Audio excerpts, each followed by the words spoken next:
लोग का आपके अपने YouTube channel live study Allahabad पर। तो जैसा कि आपको पता है कि हम लोग प्रत्येक शाम 7 बजे से इकोनॉमिक्स के प्रीवियस ईयर क्वेश्चन पेपर को सॉल्व करते हैं और वहीं हमारी इकोनॉमिक्स की जो दूसरी क्लास होती है वो लाइव स्टडी इलाहाबाद के मोबाइल एप्लीकेशन पे होती है। हमारी इकोनॉमिक्स की 2 क्लास होती है। पहली क्लास आपको एप्लीकेशन पे देखने को मिलता है और दूसरी क्लास यूट्यूब पे आपको देखने को मिलता है, जहाँ पे प्रत्येक दिन शाम को 7 बजे से हम लोग इकोनॉमिक्स के प्रीवियस ईयर क्वेश्चन पेपर को देखते हैं। और साथ ही साथ जो हमारी इकोनॉमिक्स की दूसरी क्लास होती है वो लाइव स्टडी इलाहाबाद के मोबाइल एप्लीकेशन पे होती है, जहां पे आपको इकोनॉमिक्स के अलग अलग बैचेस देखने को मिलेंगे और अलग अलग बैचेस में आपको आपके सिलेबस के अकॉर्डिंग एक रणनीति के माध्यम से इकोनॉमिक्स के कंप्लीट कंटेंट सिंपल सटीक साधारण भाषा में प्रोवाइड किए जाते हैं, ताकि कम समय में बेहतर ढंग से आप इकोनॉमिक्स को सीख सकें, समझ सकें और सफलता को सुनिश्चित कर सकें। जैसे कि आपको आपके सिलेबस के अकॉर्डिंग इकोनॉमिक्स के कंप्लीट कॉन्सेप्ट पढ़ाए जा रहे हैं, अर्थात थियरी पढ़ाई जा रही है। थियरी पढ़ना बहुत जरूरी है, क्योंकि जब तक आपकी थियरी कंप्लीट नहीं होती है तब तक बहुत प्रकार के कंफ्यूजन आपके दिमाग में बने रहते हैं। तो आपके इसी रिक्वायरमेंट को ध्यान में रखते हुए आपको कंप्लीट आपके सिलेबस के अनुसार यूनिट वाइज कंप्लीट थियरी पढ़ाई जा रही है। इसकी लाइव क्लास होती है। अगर आप लाइव क्लास में नहीं जुड़ते हैं तो बाद में आपको रिकॉर्डेड क्लास मिल जाता है। कंप्लीट यहाँ पे आपको इकोनॉमिक्स का नोट्स भी दिया जा रहा है। मेरे द्वारा खुद की हैंड राइटिंग का नोट्स मैं आप लोगों को दे रहा हूँ, क्योंकि बहुत सारे बच्चों के साथ ये समस्या होती है कि बताते हैं कि सर या तो नोट्स इकोनॉमिक्स के मिल नहीं पाते हैं या मिल भी जाते हैं तो इतने कॉम्प्लिकेटेड होते हैं कि समझ में नहीं आता है क्या पढ़ना है क्या छोड़ना है। तो सिंपल सटीक साधारण भाषा में कंप्लीट आपको इकोनॉमिक्स के नोट्स भी दिए जा रहे हैं। यहाँ पे आपको टेस्ट सीरीज भी दिया जा रहा है। आप टेस्ट दीजिए, देखिए गलती कहाँ पे हो रही है, गलती क्यों हो रही है, उसमें सुधार करिए, फिर अगला टेस्ट दीजिए, जिससे आपकी एक्यूरेसी बेहतर हो पाए। आपको यहाँ पे प्रीवियस ईयर के क्वेश्चन पेपर भी दिए जा रहे हैं। डायरेक्टली इनडायरेक्टली बहुत सारे प्रश्न प्रीवियस ईयर से पूछे जाते हैं और करंट की भी क्लासेस आपकी यहाँ पे करवाई जा रही है। मतलब आपको सब कुछ प्रोवाइड किया जा रहा है लाइव स्टडी इलाहाबाद के मोबाइल एप्लीकेशन पे। अगर इन सभी कंटेंट को ठीक तरीके से आप इसी स्ट्रेटजी के तहत एप्लीकेशन पे फॉलो कर रहे हैं, यूट्यूब पे प्रैक्टिस कर रहे हैं, तो प्रश्न कहाँ से बनेंगे? निश्चिंत रहिए, कहीं भी इधर उधर से कुछ भी आपको कलेक्ट करने की जरूरत नहीं होगी। कोर्स की वैलिडिटी की बात करें तो कोर्स की वैलिडिटी लाइफ टाइम की है। इट मीन्स अगर जो आप एक बार एडमिशन लेते हैं तो वर्तमान परीक्षा में तो पढ़ेंगे ही पढ़ेंगे, साथ ही साथ इन फ्यूचर में यदि कोई नई वैकेंसी आती है उसके लिए भी पढ़ना चाहेंगे तो ऑटोमेटिक आपको बैच में ऐड कर दिया जाएगा। आपको अलग से फीस सबमिट करने की जरूरत नहीं होगी। एडमिशन लेने के लिए डिस्क्रिप्शन बॉक्स में जाइए, लाइव स्टडी इलाहाबाद के मोबाइल एप्लीकेशन का लिंक दिया गया है। एप्लीकेशन को डाउनलोड करके और वहां से डायरेक्ट कोर्स परचेज कर सकते हैं। अगर जो आप वहां से डायरेक्ट कोर्स नहीं परचेज कर पा रहे तो ये जो नंबर आ रहा है इस नंबर पे आप मुझे कॉल कर सकते हैं या व्हाट्सएप मैसेज कर सकते हैं किसी भी इंक्वायरी के लिए। आपको इकोनॉमिक्स के सभी बैच मिलेंगे और सारे अलग अलग बैच मिलेंगे। आपको उत्तर प्रदेश में TGT, PGT, GIC lecturer, LT grade, BPSC, TRE, Bihar में सेट और बेट के लिए बैच मिल जाएगा। मध्य प्रदेश में वर्ग 1, वर्ग 2, मध्य प्रदेश में आपको सेट के लिए बैच मिल जाएगा। आपको मध्य प्रदेश में सेट के लिए बैच मिल जाएगा। आपको उत्तराखंड लेक्चरर के लिए बैच मिल जाएगा। UGC net, Chhattisgarh set, Jharkhand TGT, Jharkhand PGT, DSSB, अलग अलग राज्यों में असिस्टेंट प्रोफेसर, एनबीएस, केबीएस, मतलब आपको इकोनॉमिक्स के सारे बैच मिल जाएंगे और सारे अलग अलग बैच हैं। तो जो लोग भी एडमिशन लेना चाहते हैं यथाशीघ्र एडमिशन लेकर के अपनी तैयारी को आप आगे बढ़ा सकते हैं। और अब हम लोग मूव करेंगे अपने सेशन के तरफ। और आज के सेशन का पहला प्रश्न आप लोगों के सामने ये रहा कि ओकुन का नियम हमें क्या बताता है। ओकुन का नियम हमें क्या बताता है, बेसिकली प्रश्न आपसे ये पूछा जाता है। तो आर्थर ओकुन साहब ने जो नियम दिया था ना, ये 1977 में दिया था, 1977 में दिया था। और ओकुन के नियम को हम लोग और 2-3 नामों से जानते हैं जो बार बार आपके परीक्षा में पूछा जाता है। तंग लहरी या विपन्नता सूचकांक, ठीक है, तंग लहरी सूचकांक, ठीक है, या विपन्नता सूचकांक, विपन्नता सूचकांक, ठीक है। तो ओकुन साहब ने जो नियम दिया था, ये नियम कब दिया था? 1977 में दिया था। और ओकुन के नियम को हम लोग तंग लहरी या विपन्नता सूचकांक के नाम से भी जानते हैं। अब ओकुन साहब ने अपने नियम में क्या बताया था? तो ओकुन साहब ने ये कहा था कि देखिए, बहुत अच्छी उन्होंने बात बोली थी, बहुत आसान सी बात बोली थी कि जब अर्थव्यवस्था में भी, अब ये सिद्धांत क्या बताता है? या ये नियम क्या बताता है, तो ये सिद्धांत या ये नियम ये बताता है कि जब अर्थव्यवस्था में बेरोजगारी बढ़ेगी, जब अर्थव्यवस्था में बेरोजगारी बढ़ेगी, तो जाहिर सी बात है कि जब बेरोजगारी बढ़ेगी, ठीक है, जब अर्थव्यवस्था में, एक सेकेंड, ये सिद्धांत क्या बताता है कि जब अर्थव्यवस्था में बेरोजगारी बढ़ेगी, जब अर्थव्यवस्था में बेरोजगारी बढ़ेगी, तो बेरोजगारी बढ़ेगी तो क्या होगा कि जो लोग पहले काम कर रहे थे वो अब अपने घर बैठ जाएंगे।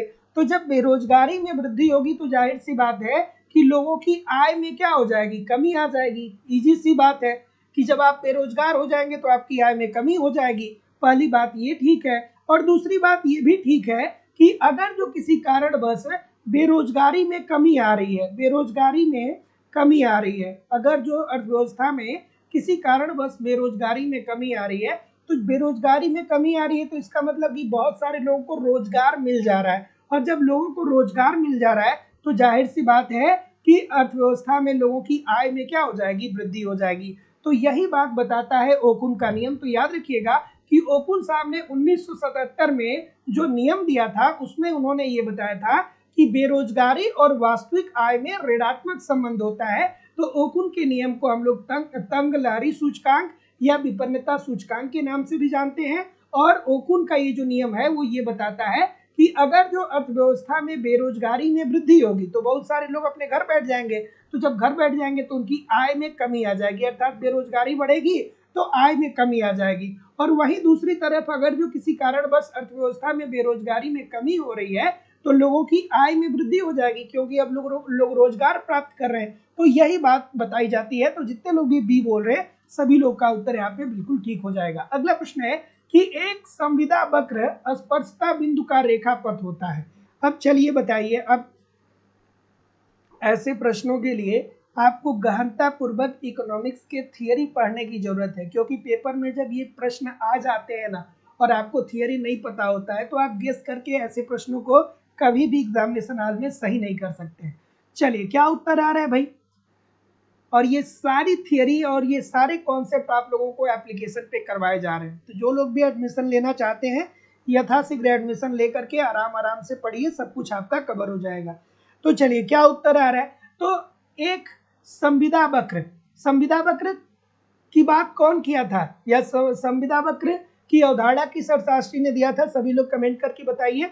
ठीक है, तो एक संविदा वक्र स्पर्शता बिंदुओं का रेखापद होता है किन्हीं दो अधिमान वक्रों के बीच का। तो बात तो भाई ये 100% ठीक है, अगर जो आप पढ़े होंगे तो जानते होंगे, नहीं पढ़े होंगे तो अब एक दो लाइन में इसको डिस्क्राइब नहीं किया जा सकता है। और किन्हीं दो समुत्पाद वक्र के बीच का। तो जितने लोग भी ऑप्शन नंबर क्या बोल रहे हैं कि सर ऑप्शन नंबर ए ठीक होगा, ए और दो सही है, सभी लोग का उत्तर यहाँ पे बिल्कुल ठीक हो जाएगा। तो याद रखिएगा कि एक संविदा वक्र स्पर्शिता बिंदुओं का रेखापद होता है किन्हीं दो अधिमान वक्रों के बीच का और किन्हीं दो समुत्पाद वक्रों के बीच का। समुत्पाद किसे कहते हैं, कमेंट करके सभी लोग थोड़ा सा लिख करके बताइए, समुत्पाद का मतलब क्या होता है।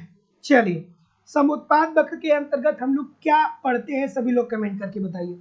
चलिए अगला प्रश्न आपके सामने ये रहा कि रोजगार में आरंभिक प्रत्यक्ष वृद्धि के प्रभाव स्वरूप कुल रोजगार में कई गुने की वृद्धि होती है। ये संबंध प्रतिपादित किया था, किसने प्रतिपादित किया था भैया, तो अब अगर जो आपने गुणक की अवधारणा को पढ़ा होगा, गुणक की अवधारणा को पढ़ा होगा, तो गुणक की अवधारणा को सर्वप्रथम किसने विकसित किया था, गुणक की अवधारणा को सर्वप्रथम किसने विकसित किया था, तो सर्वप्रथम रोजगार गुणक के रूप में, रोजगार गुणक के रूप में गुणक की अवधारणा सर्वप्रथम किसने दिया था, आरएफ कोहन के द्वारा दिया गया था।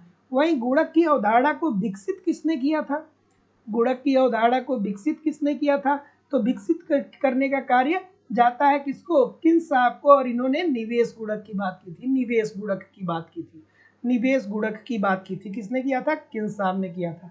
गुणक इज इक्वल टू क्या होता है, तो k is equal to 1/1 minus MPC या k is equal to 1/1 minus MPS। ठीक है, तो चलिए बताइए भाई क्या उत्तर आ रहा है। तो जितने लोग भी आरएफ कोहन की बात बोल रहे हैं सभी लोग का उत्तर ठीक हो जाएगा। तो देखिए गुणक की अवधारणा सर्वप्रथम रोजगार गुणक के रूप में आरएफ कोहन ने दिया था, और रोजगार गुणक में उन्होंने इसी बात को बताया था कि अगर जो रोजगार में प्रारंभिक रूप से वृद्धि होती है ना, तो इसके परिणाम स्वरूप भविष्य में चल करके रोजगार में कई गुना वृद्धि होती है। अगर जो मान लीजिए इनका कहना यह है कि मान लीजिए कि वर्तमान समय में थोड़ा बहुत रोजगार में वृद्धि होती है अर्थव्यवस्था में, तो जो वर्तमान समय में थोड़ा बहुत रोजगार में वृद्धि हुई है, इसी के कारण भविष्य में रोजगार में कई गुने की वृद्धि आएगी। इसी को इन्होंने रोजगार गुणक के अंतर्गत बताया था। ठीक है, फिर निवेश गुणक की बात केंस ने किया था। निवेश गुणक में उन्होंने ये बताया था कि जब अर्थव्यवस्था में प्रारंभिक दौर में निवेश बढ़ाया जाता है तो इससे राष्ट्रीय आय और उपभोग का स्तर बहुत तेजी से बढ़ता है। तो जितने लोग भी बी बोल रहे हैं सभी लोग का उत्तर ठीक हो जाएगा। अगला प्रश्न है कि सूची 1 को सूची 2 के साथ सुमेलित करिए। सभी लोग वीडियो को लाइक और शेयर कर दिया करिए। सर्वेश कुमार जी, कुमारी सुंदरी जी, नौशाद अली जी, संजय बहादुर लाल जी, ज्योति चौरसिया जी, मीनू यादव जी, रतन जायसवाल जी,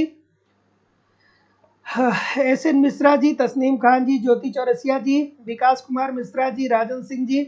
चलिए सभी लोग एक बार वीडियो को लाइक और शेयर कर दीजिए। अगला प्रश्न आपके सामने ये रहा, इंपॉर्टेंट प्रश्न है और आज का सेशन बहुत महत्वपूर्ण होने वाला है।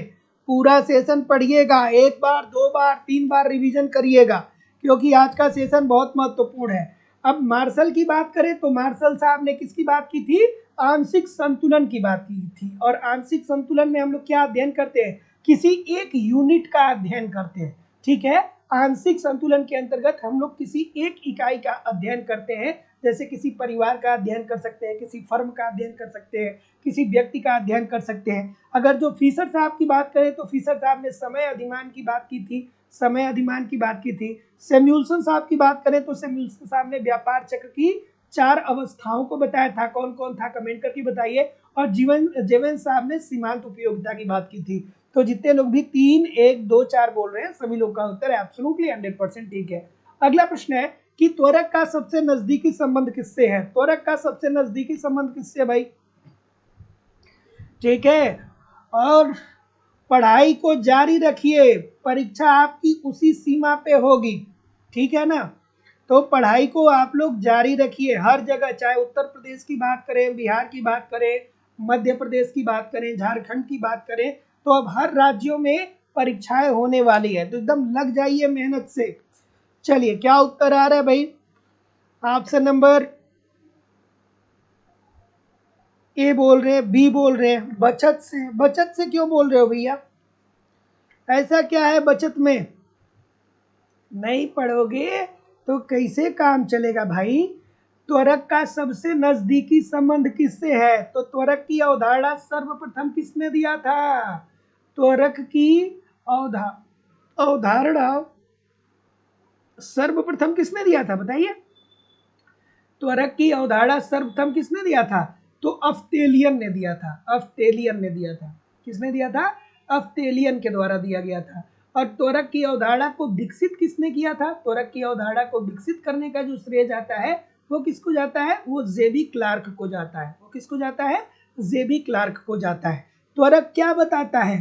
त्वरक बताता है कि उपभोग में परिवर्तनों का निवेश पे क्या प्रभाव पड़ेगा। ठीक है, उपभोग में परिवर्तन और उपभोग में परिवर्तन होने से निवेश पर क्या असर पड़ेगा, इसी की बात त्वरक करता है। तो त्वरक क्या बताता है?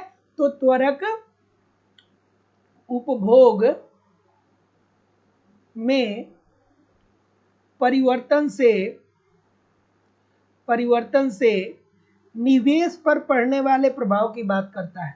निवेश पर पड़ने वाले प्रभाव की व्याख्या करता है। प्रभाव की व्याख्या करता है। अब आप इकोनॉमिक्स के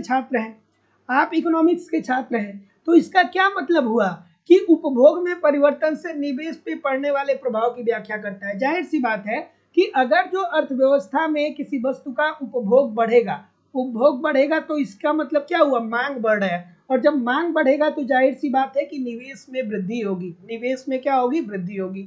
वहीं दूसरी तरफ पहली बात ये भी ठीक होगी, दूसरी बात ये भी ठीक होगी कि अगर जो उपभोग में कमी आती है तो उपभोग में कमी आने के कारण निवेश में भी क्या आ जाएगी? कमी आ जाएगी। आएगी कि नहीं आएगी? तो ऑप्शन नंबर जितने लोग भी बी बोल रहे हैं सब गलत होंगे बी वाले। जितने भी सी बोलेंगे कि मांग में वृद्धि की दर से, सभी लोग का उत्तर यहाँ पे बिल्कुल ठीक हो जाएगा। Option number C, according to the question this is the right answer हो जाएगा। तो याद रखिएगा कि त्वरक की अवधारणा सर्वप्रथम ऑस्ट्रेलियन ने दिया था। त्वरक की अवधारणा को विकसित करने का कार्य जेबी क्लार्क को जाता है। त्वरक क्या बताता है? तो त्वरक उपभोग में परिवर्तन से निवेश पे पड़ने वाले प्रभाव की व्याख्या करता है। जैसे कि अगर जो आपकी अर्थव्यवस्था में उपभोग बढ़ेगा तो निवेश भी बढ़ेगा, और अगर जो उपभोग में कमी आएगी तो निवेश में भी कमी आएगी। So option number C. अगला प्रश्न कि ISLM प्रारूप निर्धारित करता है 7-7 साम्य। किसका साम्य निर्धारित करता है भाई? ISLM मॉडल किसने प्रस्तुत किया था? सभी लोग कमेंट करके बताओ। सभी लोग कमेंट करके बताइए कि ISLM मॉडल किस अर्थशास्त्री के द्वारा दिया गया था। हाँ ठीक है, उत्तराखंड में जो है वो इस विज्ञप्ति को रद्द कर दी गई है ना, और अब फिर से अध्याचन लिया जाएगा। अब फिर नई वैकेंसी आएगी, तो परेशान ना होइए, वैकेंसी आएगी फिर दोबारा। चलिए, क्या उत्तर आ रहा है भाई? ISLM प्रारूप किसने दिया था? कमेंट करके बताओ भाई, इतने सारे लोग जुड़े हो। ये बोल रहे हैं सभी लोग आय और ब्याज के बारे में, ठीक है। चलिए, तो जितने लोग भी ए बोल रहे हैं बिल्कुल ठीक है। अगर जो आपने ISLM मॉडल को पढ़ा होगा तो ये किसने दिया था? हिग्स और हैंसन ने दिया था। किसने? हिग्स और हैंसन ने IS मॉडल को दिया था। हिग्स ने दिया था और किसने दिया था? हैंसन के द्वारा दिया गया था। इन लोगों ने क्या कहा? इन लोगों ने ये कहा, देखिए ISLM प्रारूप निर्धारित करता है 7-7 साम्य किसके साथ? आय और ब्याज दर में। तो जितने लोग भी ए बोल रहे हैं सभी लोग का उत्तर यहाँ पे बिल्कुल ठीक हो जाएगा। ये जो सिद्धांत है वो क्या मानता है? ये सिद्धांत मानता है कि आय तथा ब्याज दर अर्थव्यवस्था के दोनों क्षेत्रों को समान रूप से प्रभावित करते हैं, ठीक है। तो ISLM प्रारूप ये किसने दिया था? हिग्स और हैंसन ने दिया था। इसमें इन्होंने क्या बताया था? इसमें इन्होंने बताया था कि आय और ब्याज दर ये दोनों अर्थव्यवस्था को समान रूप में प्रभावित करते हैं। Option number A. अगला, अर्थव्यवस्था में बचत दर 21% है। वार्षिक तथा पूंजी उत्पाद अनुपात दो संबंध एक है, तो अधिकतम आय वृद्धि दर होगी। मोस्ट इंपॉर्टेंट प्रश्न है, हजारों बच्चों से कंपटीशन में आप आगे चले जाएंगे अगर जो इस प्रश्न की प्रैक्टिस करके जा रहे हैं। तो नहीं प्रैक्टिस करके जा रहे हैं तो फिर हजारों बच्चों से कंपटीशन में आप पीछे रह जाएंगे। चलिए भाई, क्या उत्तर आ रहा है बताइए। ऑप्शन नंबर क्या बोल रहे हैं? सभी लोग लाइक कर दो यार, इतने सारे लोग क्लास देख रहे हैं फिर भी लाइक और शेयर की संख्या बहुत कम है। आप चाहे ऑनलाइन देखते हैं क्लास, चाहे ऑफलाइन देखते हैं, वीडियो को लाइक और शेयर किया करिए। आप नहीं लाइक करेंगे, आप नहीं शेयर करेंगे तो फिर करेगा कौन? क्लास आपकी है, मैं आपके लिए ही 2 घंटे की क्लास ले रहा हूँ। मैं चाहता तो 1 घंटे की भी क्लास ले लेता, लेकिन इकोनॉमिक्स का असली मजा तभी आएगा जब 2 घंटे की क्लास होगी। 1 घंटे में तो कुछ मजा ही नहीं आएगा, क्योंकि बहुत 1 घंटे में आप कुछ कवर ही नहीं कर पाएंगे। तो ईमानदारी से आप बने रहिए, एप्लीकेशन पे ठीक तरीके से पढ़ते रहिए, यूट्यूब पे पढ़ते रहिए, आपका बहुत ही कम समय में सब कुछ कवर हो जाएगा। बशर्ते आप मेहनत करिए, जितना कंटेंट मेरे द्वारा दिया जा रहा है उसको ठीक तरीके से फॉलो करिए। क्या उत्तर आ रहा है भाई? आय वृद्धि दर इज इक्वल टू क्या होता है? आय वृद्धि दर का फार्मूला बताइए। आय वृद्धि दर का फार्मूला क्या होता है? आय वृद्धि दर का फार्मूला क्या होता है? तो आय वृद्धि दर का फार्मूला होता है S अपान जी। S अपान जी, ठीक है।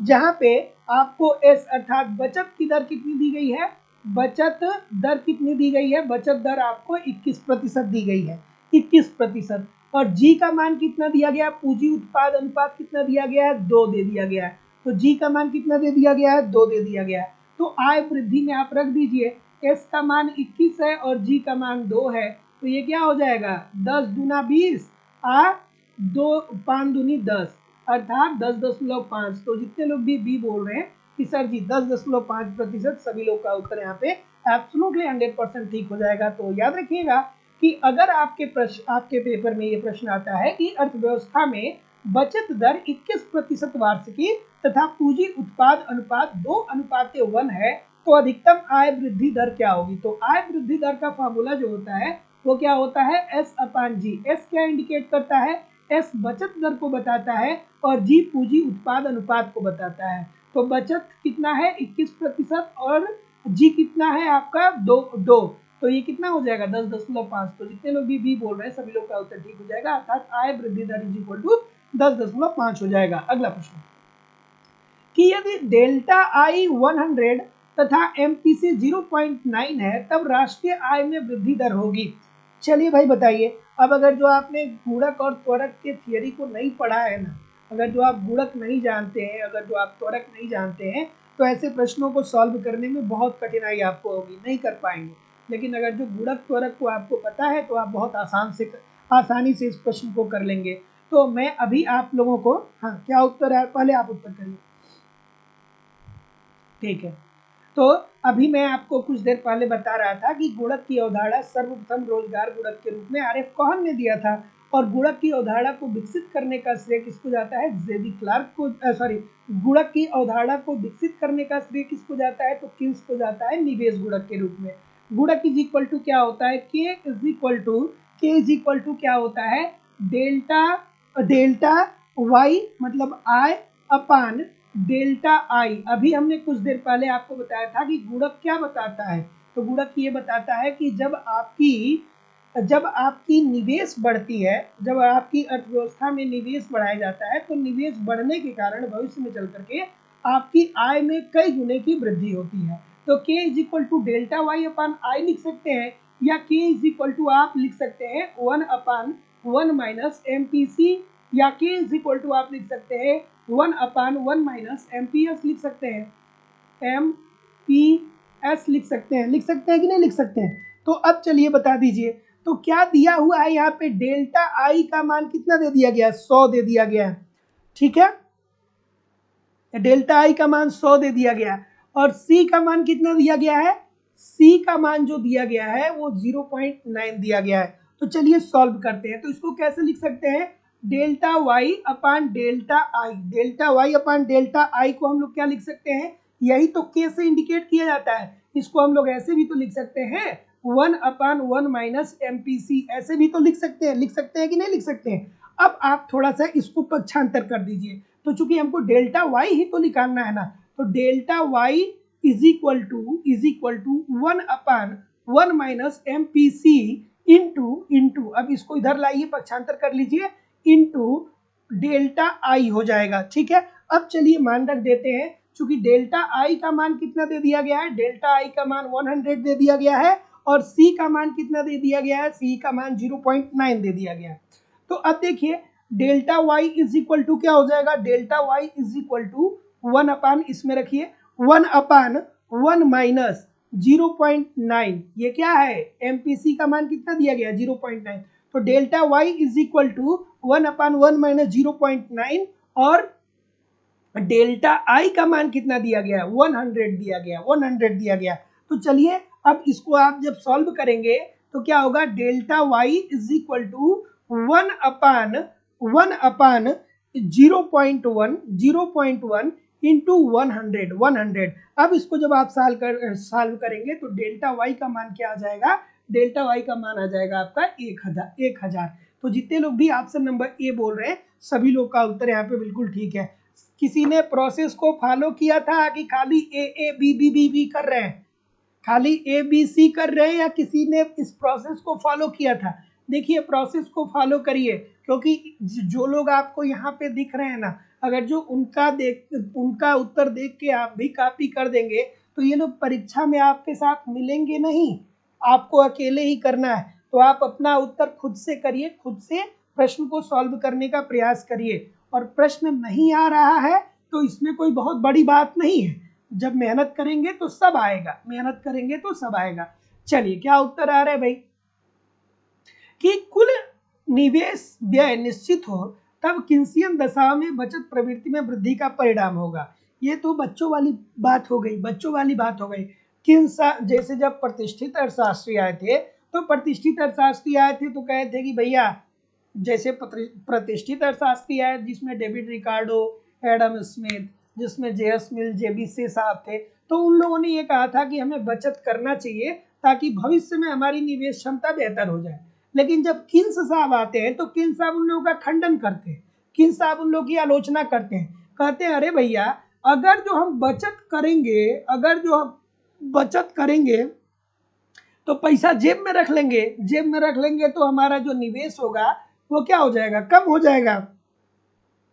और जब हमारा निवेश कम हो जाएगा तो ऐसी स्थिति में हमारी आय कम हो जाएगी, क्योंकि हम कम लाभ कमाएंगे, अर्थात वास्तविक आय में क्या आ जाएगी, कमी आ जाएगी। ये बहुत इंपॉर्टेंट है, ये बहुत इंपॉर्टेंट है, इस बात को ध्यान रखिएगा। ये बार बार पेपर आपके ये प्रश्न बार बार आपके पेपर में पूछा जाता है। तो इसकी शुरुआत, इस प्रश्न की पृष्ठभूमि कहाँ से शुरू होती है, प्रतिष्ठित अर्थशास्त्रियों से। प्रतिष्ठित अर्थशास्त्री क्या बोलते हैं, कहते हैं कि हमें बचत करना चाहिए, ताकि वर्तमान में हमें, जब हम वर्तमान में मूल्य का संचय करेंगे तो भविष्य में इससे हमारी निवेश क्षमता बेहतर हो जाएगी। लेकिन जब किन्स साहब आते हैं तो किन्स साहब प्रतिष्ठित अर्थशास्त्रियों की आलोचना कर देते हैं, कहते हैं कि अरे भैया आप लोग कह रहे हैं कि बचत करिए, बचत करेंगे तो निवेश कम हो जाएगा, निवेश कम होगा तो उत्पादन कम होगा, उत्पादन कम होगा तो लाभ कम होगा, लाभ कम होगा तो आय कम होगा, और जब आय कम होगा तो वास्तविक राष्ट्रीय आय में क्या आ जाएगी, कमी आ जाएगी।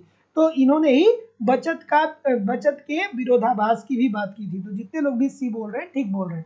अगला, सोलो के दीर्घकालीन विकास मॉडल में कौन सी मान्यता गलत है। चलिए भैया, अब मैं आप लोगों से बार बार कहता हूं कि हेक्सर ओलिन की मान्यता, हैबरलर की मान्यता, सोलो की मान्यता, हैरेड डोमर मॉडल की मान्यता, अलेक्जेंडर हैमिल्टन फ्रेडरिक लिस्ट की मान्यता, आपको किन्स की मान्यता, आपको मार्शल की मान्यता, आपको एक और कौन अर्थशास्त्री है, मतलब जितने भी अर्थशास्त्रियों को मैं बोल रहा हूँ ना, ये सारे अर्थशास्त्री आपके दिमाग में घूमने चाहिए, इनकी मान्यताएं घूमनी चाहिए। हाँ, सोलो साहब की मान्यता, इन लोगों की मान्यताएं क्या होनी चाहिए, आपके दिमाग में घूमनी चाहिए। क्या उत्तर होगा भाई, सी बोल रहे हैं, और कोई, सब सी बोल रहे हैं, सी के अलावा कोई नहीं बोल रहा, और कोई। तो सोलो साहब ने क्या बोला था, ठीक है, तो सोलो साहब की जो मान्यता है ये हैरेड डोमर की ही मान्यता को लेकर के आगे बढ़ते हैं और कुछ अपने आप में और ऐड ऑन कर देते हैं, जिसमें ये कहते हैं कि यह मॉडल द्विक्षेत्रीय बंद अर्थव्यवस्था से संबंधित है। फिर ये क्या कहते हैं कि अर्थव्यवस्था में पूर्ण रोजगार की स्थिति विद्यमान है। फिर ये क्या कहते हैं, फिर कहते हैं कि जनसंख्या की वृद्धि दर दी गई है। उसके बाद क्या बोलते हैं कि बचत जो होती है वो आय का फलन होता है, बचत जो होता है वो आय का फलन होता है, अर्थात हाँ, बचत जो होता है वो आय का फलन होता है। फिर इन्होंने तकनीकी अर्थात टेक्नोलॉजी को इन्होंने स्थिर माना था। फिर पूंजी श्रम अनुपात पूर्णतः परिवर्तनशील होता है। ये सारी बातें ये लोग करते हैं, लेकिन ये बात नहीं कहते हैं कि मूल्य एवं मजदूरी स्थिर होती है। मूल्य एवं मजदूरी को उन्होंने परिवर्तनशील बताया। तो जितने लोग भी आपसे नंबर सी बोल रहे हैं सभी लोग का उत्तर यहाँ पे बिल्कुल ठीक हो जाएगा। अगला प्रश्न, पूंजी आवश्यक तत्व है लेकिन विकास के लिए एकमात्र निर्धारक नहीं है। अब जो लोग एप्लीकेशन पे पढ़ रहे हैं, आप याद करिए कि जब आप लोगों को पहली या दूसरी क्लास ही में पढ़ा रहा था तो वहाँ पे अर्थशास्त्र की परिभाषा आप लोगों को बता रहा था। तो अर्थशास्त्र की परिभाषा में हम लोग रैगनर नर्स को देखते हैं, हम लोग वहाँ पे पीगू साहब को देखते हैं, मार्शल साहब को देखते हैं, रॉबिन्सन को देखते हैं। वो लोग अलग अलग परिभाषाएं देते हैं अर्थशास्त्र की।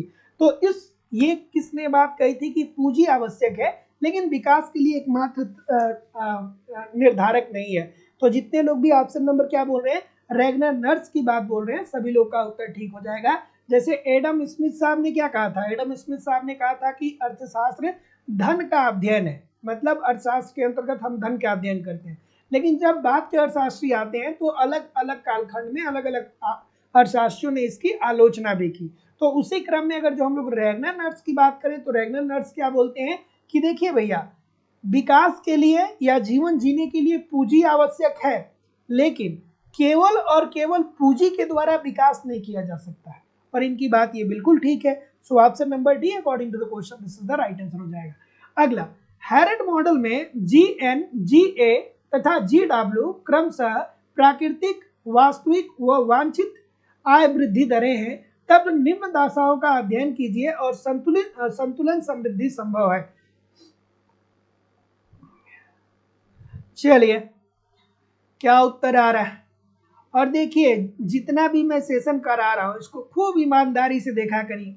आपके पेपर में देखिएगा डायरेक्ट क्वेश्चन इस सेशन से मिलेंगे, है ना, क्योंकि हम लोग कुछ भी छोड़ नहीं रहे हैं और जो आपके पेपर का स्टैंडर्ड है सेम उसी स्टैंडर्ड को हम लोग फॉलो कर रहे हैं, है ना। अगर जो मेहनत से पढ़ेंगे तो सारी चीजें आपको यहीं से मिल जाएंगी। सो क्या उत्तर आ रहा है भाई कि हेरड मॉडल में जी.एन., क्रमशः प्राकृतिक, वास्तविक व वांछित आय वृद्धि दरें हैं। तब निम्न दशाओं का अध्ययन करिए और निम्न दशाओं का अध्ययन करके संतुलित समृद्धि संभव किस अवस्था में है। तो संतुलित समृद्धि कब होता है? तभी तो होता है ना जब जी.ए. बराबर होता है जी.डब्ल्यू. के बराबर होता है जी.एन. के। यहीं पे तो संतुलन समृद्धि आती है। तो चलिए देखिए कि क्या हाँ चलिए देखते हैं। तो जी.डब्ल्यू बराबर होगा किसके? जी.ए. के। ये भी सही है। जी.डब्ल्यू बराबर होगा जी.एन. के, नहीं, जी.डब्ल्यू बराबर होगा जी.ए. और जी.एन. के। ठीक है, ये ठीक है। तो जितने लोग भी ऑप्शन नंबर ए बोल रहे हैं सभी लोग का उत्तर यहाँ पे बिल्कुल ठीक हो जाएगा। केवल 1 और 4 बिल्कुल सही हो जाएगा। ऑप्शन नंबर जितने लोग भी ए बोल रहे हैं सभी लोग का उत्तर यहाँ पे बिल्कुल ठीक हो जाएगा। अगला प्रश्न कि हेरड मॉडल में जनसंख्या की वृद्धि दर प्रभावित करती है क्या भाई? चलिए क्या उत्तर आ रहा है कि हेरड मॉडल में जनसंख्या की वृद्धि दर प्रभावित करती है। किसको प्रभावित करती है भाई? चलिए ऑप्शन नंबर ये बोल रहे हैं, और कोई ये के अलावा? तो अब अगर जो आपने हेरड मॉडल को पढ़ा होगा तो जानते होंगे, नहीं पढ़े होंगे तो नहीं जानते होंगे, इसलिए बोलता हूं कि आप कॉन्सेप्ट पढ़ा करिए। तो देखिए हेरड मॉडल में जनसंख्या वृद्धि दर समृद्धि की प्राकृतिक दर को प्रभावित करती है। ठीक है, हेरड मॉडल में जनसंख्या की जो वृद्धि दर होती है ये समृद्धि की प्राकृतिक दर को प्रभावित करती है, और प्राकृतिक वृद्धि दर देश के प्राकृतिक संसाधनों, श्रम की उपलब्ध मात्रा तथा तकनीकी प्रगति आदि पे निर्भर करती है। तो जितने लोग भी ऑप्शन नंबर ए बोल रहे हैं सभी लोग का उत्तर ठीक हो जाएगा। आसान सी बात है, इस बात को समझ लीजिएगा क्योंकि यहाँ से प्रश्न बार बार पूछे जाते हैं, एक बार नहीं बहुत बार पूछे गए हैं। तो हेरड मॉडल में जनसंख्या की वृद्धि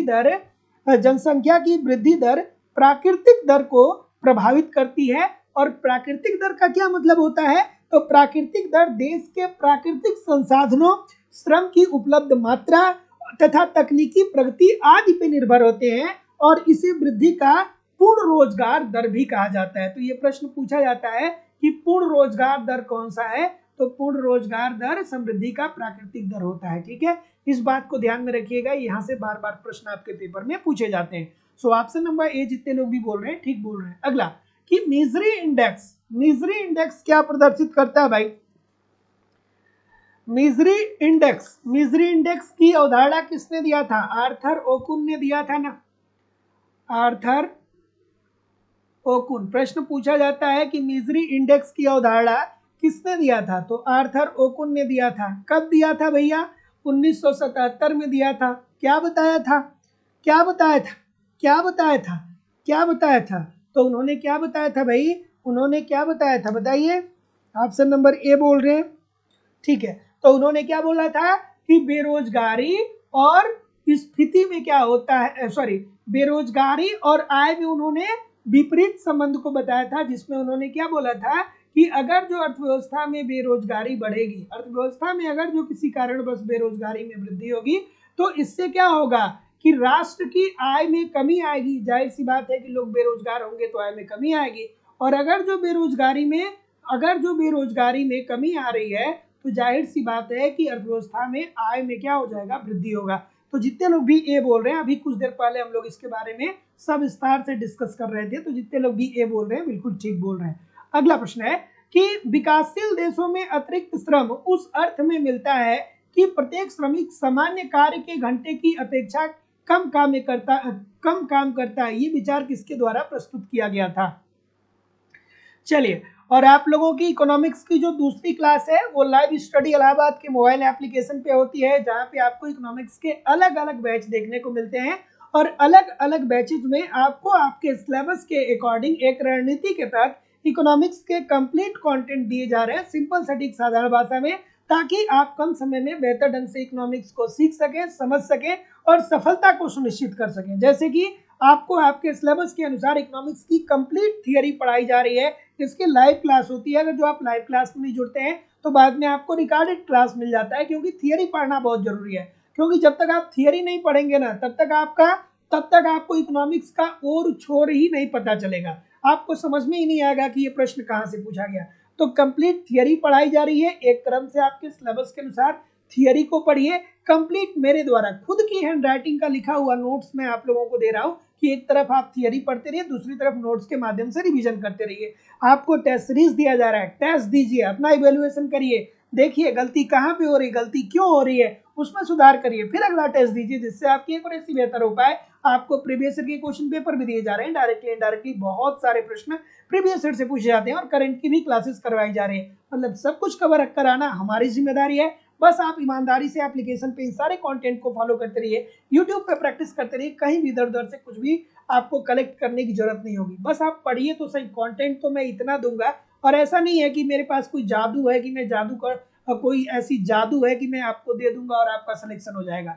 बस हम लोग इतने सारे माध्यम से इकोनॉमिक्स में कुछ छोड़ते ही नहीं है, इतनी सारी चीजों को पढ़ते हैं कि आपके पेपर में प्रश्न कहाँ से बनेगा, सब कुछ कवर हो जाएगा। बस ईमानदारी से एप्लीकेशन पे इन सारे कंटेंट को फॉलो करिए, यूट्यूब पे प्रैक्टिस करते रहिए। एडमिशन ओपन है, एडमिशन लेने के लिए डिस्क्रिप्शन बॉक्स में जाइए, एप्लीकेशन का लिंक दिया गया है, एप्लीकेशन को डाउनलोड करके वहां से डायरेक्ट कोर्स परचेज कर सकते हैं, या अगर जो डायरेक्ट कोर्स नहीं परचेज कर पा रहे हैं तो आप मुझे किसी भी इंक्वायरी के लिए इस नंबर पे कॉल कर सकते हैं या व्हाट्सएप मैसेज भी कर सकते हैं। चलिए, क्या उत्तर आ रहा है भैया, क्या उत्तर आएगा भाई? ऑप्शन नंबर, ठीक है, क्या बोल रहे हैं? डी बोल रहे हैं, सेन की बात बोल रहे हैं। तो जितने लोग भी सेन साहब की बात बोल रहे हैं, एक सेन बोल रहे हैं, सभी लोग का उत्तर यहाँ पे बिल्कुल ठीक हो जाएगा। तो विकासशील देशों में अतिरिक्त श्रम उस अर्थ में मिलता है कि प्रत्येक श्रमिक सामान्य कार्य के घंटों की अपेक्षा कम काम करते हैं। तो ये विचार किसने दिया था? ए.के. सेन साहब ने दिया था। सेन साहब ने क्या कहा था? सेन साहब ने कहा था कि श्रमिक जो होता है वो ओवर टाइम करने के लिए इच्छुक होता है। मतलब एक श्रमिक जो होता है वो फैक्ट्री में अगर जो 8 घंटे काम कर रहा है, 8 घंटे काम कर रहा है, तो वो अतिरिक्त श्रम भी देना चाहेगा। वो ये सोचेगा कि 2 घंटे हम और एक्स्ट्रा काम कर ले और 2 घंटे काम करके हम और ज्यादा मजदूरी कमा ले। तो इसकी बात कौन करता है? सेन साहब करते हैं। अगला, चलिए, कि विकास के असंतुलन की एक श्रृंखला के रूप में व्यक्त किया गया है। चलिए,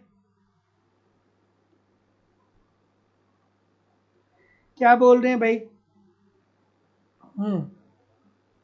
ऑप्शन नंबर, विकास को असंतुलन की श्रृंखला के रूप में व्यक्त किया। तो ये तो देखिए, विकास की अगर जो बात करें तो विकास का असंतुलित सिद्धांत और विकास का संतुलित सिद्धांत, ये दो सिद्धांत बहुत प्रचलित है।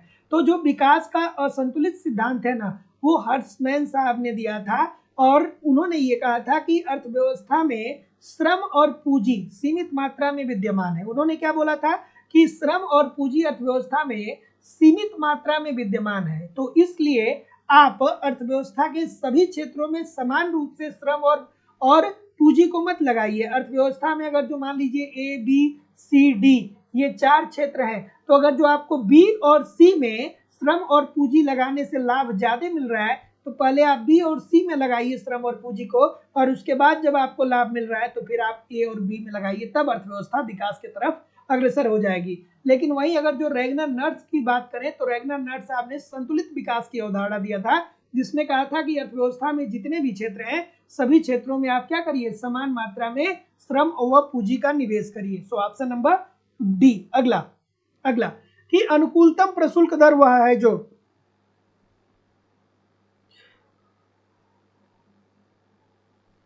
क्या उत्तर आ रहा है? कि अनुकूलतम प्रशुल्क दर वह है। अनुकूलतम प्रशुल्क का मतलब क्या? सबसे पहले तो बहुत लोग को नहीं पता होता है कि प्रशुल्क का मतलब क्या होता है। तो देखिए, जब एक सीमा से दूसरी सीमा में वस्तुएं जाती हैं, या जब एक देश दूसरे देश से वस्तुओं का आयात और निर्यात करता है, तो आयातित और निर्यातित वस्तुओं पे जो कर लगाया जाता है उसे ही प्रशुल्क कहा जाता है। और अनुकूलतम प्रशुल्क का मतलब क्या होता है? अनुकूलतम प्रशुल्क ऐसा प्रशुल्क होता है जिससे प्रशुल्क से होने वाले लाभ को अधिकतम करे। जैसे मान लीजिए कि हम लोग रूस से पेट्रोल इस समय मंगा रहे हैं, ठीक है, तो अगर जो रूस से पेट्रोल आ रहा है और उस पर हम बहुत ज्यादा कर लगा दें तो उससे क्या होगा, हमारे देश की जनता का नुकसान होगा, पेट्रोल की कीमत और बढ़ जाएगी। तो भारत सरकार क्या करेगी कि पेट्रोल जो आ रहा है उस पे अनुकूलतम प्रशुल्क लगाएगी, अर्थात कम से कम प्रशुल्क लगाएगी, ताकि भारतीयों को, आम जनता को आसानी से क्या हो, कम कीमत पर तेल मिल जाए, पेट्रोल मिल जाए। तो अनुकूलतम प्रशुल्क ऐसा प्रशुल्क होता है जिससे घरेलू अर्थव्यवस्था में वस्तुओं की कीमतों में बहुत ज्यादा वृद्धि देखने को नहीं मिलती है और इससे राष्ट्र के कल्याण में वृद्धि होती है। So option number A. अगला, चलिए क्या उत्तर आएगा भाई, ठीक है। यदि P मूल्य स्तर है, X निर्यात को व्यक्त करता है, Y आयात का सूचक है, ठीक है, X निर्यात, ये Y कर लीजिएगा, मिसप्रिंट है, Y आयात को सूचित करता है, Q परिणाम के लिए प्रयोग किया जाएगा, तो आय व्यापार शर्त क्या होगी। सभी लोगों से मैं एक प्रश्न पूछ रहा हूं कि आय व्यापार शर्त की अवधारणा किस अर्थशास्त्री के द्वारा दिया गया था, सभी लोग कमेंट करके बताइए। और जितने लोग भी क्लास देख रहे हैं, लाइक की संख्या बहुत कम है। संजय बहादुर लाल जी, तस्लीम जी, विकास कुमार मिश्रा जी, अक्षय जी, सदानंद मिश्रा जी, पूजा गुप्ता जी, सुनीता गुप्ता जी, नौसाद अली जी, मीनू यादव जी, कुश जी, सोनी शर्मा जी, राजन जी, कृष्णा पटेल जी, सरिता यादव जी, सुनील दुबे जी, शिखा विश्वकर्मा जी, प्रियांशु जी, विकास कुमार जी, सभी लोगों से निवेदन है कि यार वीडियो को लाइक और शेयर कर दिया करिए। इतने सारे लोग क्लास देख रहे हैं फिर भी लाइक और शेयर की संख्या बहुत कम है, ठीक है। तो जितने लोग भी क्या बोल रहे हैं, डोरेंस की बात बोल रहे हैं, तो आय सकल अदल बदल व्यापार शर्त की बात किसने किया, सब कमेंट करके बताइए। सकल अदल बदल की बात किसने की थी, सभी लोग कमेंट करके बताइए। चलिए, ये तो आपने बता दिया कि आय व्यापार शर्त की अवधारणा किसने दिया था, डोरेंस ने दिया था, डोरेंस ने दिया था, ठीक है। किसने दिया था, डोरेंस ने आय व्यापार शर्त की अवधारणा दिया था। और उन्होंने जो फार्मूला बताया था वो क्या बताया था, P X upon P M into Q X, जहां पे पी क्या है, मूल्य स्तर को इंडिकेट करेगा, एक्स क्या है, निर्यात को बताएगा, वाई आयात को बताएगा और क्यू परिणाम को बताएगा। तो जितने लोग भी ऑप्शन नंबर ए बोल रहे हैं सभी लोग का उत्तर यहाँ पे बिल्कुल ठीक हो जाएगा। अगला प्रश्न, हेक्सर-ओहलिन के अनुसार विभिन्न देशों के बीच व्यापार निम्नलिखित अंतर के कारण होता है। ये तो बच्चों वाला प्रश्न आ गया, क्या उत्तर आ रहा है भाई, कि हेक्सर-ओहलिन के अनुसार विभिन्न देशों के बीच व्यापार निम्नलिखित अंतर के कारण होता है। बच्चों वाली बात है, अगर जो आपने हेक्सर-ओहलिन को नहीं पढ़ा है तो एक लाइन में बताऊंगा, पूरी जिंदगी भर आपको याद रहेगा। तो हेक्सर-ओहलिन ने क्या कहा था कि दो देश आपस में इसलिए व्यापार करते हैं क्योंकि दोनों देश में साधन संपन्नता में भिन्नता होती है। जैसे मान लीजिए कि एक तरफ भारत है, ठीक है, और दूसरी तरफ अमेरिका है, ठीक है, एक तरफ भारत है दूसरी तरफ अमेरिका है। तो भारत के पास भी, चूंकि भारत विकासशील देश है, तो भारत के पास भी उत्पादन के साधन एक श्रम होगा और पूंजी होगा, लेकिन चूंकि भारत विकासशील देश है तो भारत के पास श्रम ज्यादा मात्रा में विद्यमान है। तो भारत को क्या करना चाहिए कि श्रम प्रधान वस्तुओं का उत्पादन करके अमेरिका को निर्यात करना चाहिए, ठीक है, अमेरिका को श्रम प्रधान वस्तुओं का उत्पादन करके निर्यात करना चाहिए और अमेरिका से पूंजी प्रधान वस्तुओं का आयात करना चाहिए। उसी तरीके से अमेरिका के पास भी उत्पादन के दो साधन होंगे, एक श्रम होगा और दूसरा पूंजी होगा। लेकिन अमेरिका चूंकि विकसित देश है तो लेकिन इनके पास पूंजी ज्यादा मात्रा में विद्यमान है, तो अमेरिका को पूंजी प्रधान वस्तुओं का उत्पादन करके भारत को पूंजी प्रधान वस्तुओं का निर्यात करना चाहिए और वहीं उन्हें क्या करना चाहिए, श्रम प्रधान वस्तुओं का आयात करना चाहिए according to the Heckscher Ohlin. But जब लियोनथिफ साहब आते हैं तो वो क्या कहते हैं, वो विरोधाभास क्रिएट कर देते हैं। वो कहते हैं कि भैया हम अमेरिका की अर्थव्यवस्था का अध्ययन कर लिए, लेकिन अमेरिका को पूंजी प्रधान वस्तुओं का उत्पादन करके निर्यात करना चाहिए अकॉर्डिंग टू द हेक्सर-ओहलिन। लेकिन अमेरिका ऐसा नहीं कर रहा है। अमेरिका क्या कर रहा है? श्रम प्रधान वस्तुओं का उत्पादन करके निर्यात कर रहा है और पूंजी प्रधान वस्तुओं का आयात कर रहा है। इसे ही लियोनतीफ पैराडॉक्स कहा गया या लियोनतीफ विरोधाभास कहा गया। तो जितने लोग भी ऑप्शन नंबर ए बोल रहे हैं ठीक बोल रहे हैं। अगला थोड़ा सा एडजस्ट करना होगा। वीडियो को सभी लोग लाइक और शेयर करते रहिए और डिस्क्रिप्शन बॉक्स में जाकर के लाइव स्टडी इलाहाबाद के WhatsApp channel, live study Allahabad के टेलीग्राम चैनल को आप जरूर ज्वाइन कर लीजिए। चलिए क्या उत्तर आ रहा है? कथन दिया गया है और कारण दिया गया है। कथन में कहा जा रहा है कि विशेष आहरण अधिकार किसी देश के लेखों में आईएमएफ में केवल एक किताबी प्रविष्टि है। क्या ये बात ठीक है? ठीक है, क्या उत्तर आएगा भाई? और दूसरा कारण क्या है कि विशेष आहरण अधिकार को कागजी स्वर्ण भी कहा जाता है। क्या ये बात सही है? तो भैया आपको पता ही होगा कि आईएमएफ की स्थापना होती है, अंतरराष्ट्रीय मुद्रा कोष की स्थापना कब होती है? ब्रेटन वुड्स सम्मेलन के परिणाम स्वरूप 1945 में आईएमएफ की स्थापना और विश्व बैंक की स्थापना 1945 में होती है। और आईएमएफ 1945 में इसकी स्थापना होती है, लेकिन 1947 में क्या करता है? कार्य करना शुरू करता है। ठीक है, तो आईएमएफ की जो मुद्रा थी वो 1970 से पहले अमेरिकी डॉलर थी। लेकिन 1970 के बाद क्या हुआ कि जो पश्चिमी देश थे खास करके, उन्होंने विरोध कर दिया और कहा कि हम अमेरिकी डॉलर को स्वीकार नहीं करेंगे। तो उसी के जगह पे फिर अमेरिकी डॉलर की जगह पे आईएमएफ की जो मुद्रा आई वो एसडीआर आई, जिसे विशेष आहरण अधिकार कहा जाता है। और आईएमएफ अपने सदस्य देशों को भुगतान असंतुलन से निपटने के लिए साख प्रोवाइड करता है। और विशेष आहरण अधिकार को कागजी स्वर्ण भी कहा जाता है, पेपर गोल्ड भी कहा जाता है। बिल्कुल बात ठीक है। तो जितने लोग भी बोल रहे हैं कि सर ए और आर दोनों सही है और आर ए की सही व्याख्या कर रहे हैं, सभी लोग का उत्तर बिल्कुल ठीक है। अगला, निम्नलिखित में से किसने व्यवहारिक परीक्षण से लियोनतीफ विरोधाभास प्राप्त किया? अभी मैं बता रहा था आपको। चलिए क्या उत्तर आ रहा है? अब अभी यही बात मैं आप लोगों से कुछ देर पहले बता रहा था, एक लाइन में बताऊंगा, पूरी जिंदगी भर आपको याद रहेगा। बस हमारे शब्दों को ध्यान से सुन लीजिएगा। एक लाइन में बताऊंगा, पूरी जिंदगी भर आपको ये प्रश्न याद रहेगा। ठीक है ना? बस ध्यान से मेरी बात को थोड़ा सुन लीजिएगा। तो देखिए, इस प्रश्न की अगर जो बात करें तो सबसे पहले आपको ये जानना होगा कि निम्नलिखित में से किसके व्यवहारिक परीक्षण से लियोनतीफ विरोधाभास प्राप्त होता है। तो यहाँ पे हेक्सर-ओहलिन को सबसे पहले आपको पढ़ना होगा। तो हेक्सर-ओहलिन ने क्या कहा था कि दो देश आपस में साधन संपन्नता में भिन्नता के कारण आपस में व्यापार करते हैं। जैसे उन्होंने ये कहा था कि उत्पादन के दो साधन हैं, एक श्रम है और दूसरा पूंजी है। ठीक है, श्रम है और पूंजी है।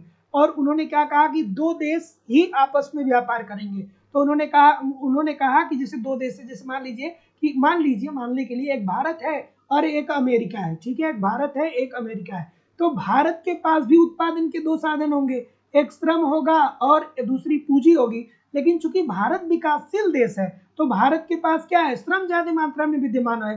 तो भारत को श्रम प्रधान वस्तुओं का उत्पादन करके अमेरिका को निर्यात करना चाहिए और पूंजी प्रधान वस्तुओं का आयात करना चाहिए। और वहीं अमेरिका के पास भी उत्पादन के दो साधन होंगे, एक श्रम होगा और एक पूंजी होगा। लेकिन अमेरिका के पास पूंजी ज्यादा मात्रा में विद्यमान होगा क्योंकि अमेरिका विकसित देश है। तो अमेरिका को पूंजी प्रधान वस्तुओं का उत्पादन करके भारत को पूंजी प्रधान वस्तुओं का निर्यात करना चाहिए। लेकिन जब ये लियोनतीफ साहब आते हैं ना, तो अमेरिका की अर्थव्यवस्था का अध्ययन करते हैं। और जब अमेरिका की अर्थव्यवस्था का अध्ययन करते हैं तो वो ये पाते हैं कि अमेरिका पूंजी प्रधान वस्तुओं का निर्यात नहीं कर रहा है, वो पूंजी प्रधान वस्तुओं का आयात कर रहा है। तो इसे ही लियोनतीफ विरोधाभास या लियोनतीफ पैराडॉक्स कहा गया। तो जितने लोग भी ए बोल रहे हैं सभी लोग का उत्तर यहाँ पे बिल्कुल ठीक हो जाएगा। अगला प्रश्न आप लोगों के सामने ये रहा। ठीक है, क्या उत्तर आ रहा है भाई? ठीक है,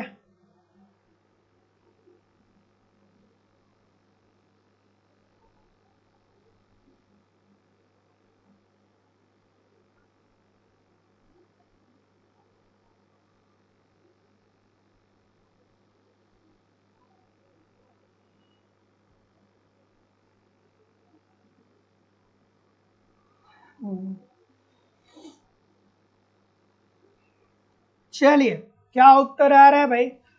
कि एक देश की मुद्रा का अवमूल्यन उस देश के व्यापार शेष को उस दशा में सुधार कर सकता है। कहाँ पे आप लोग फंस गए भाई? इतनी सारी बातें क्यों हो रही है? कहाँ पे फंस गए? इतनी सारी बातें क्यों कर रहे हैं आप लोग? चलिए, क्या उत्तर आ रहा है?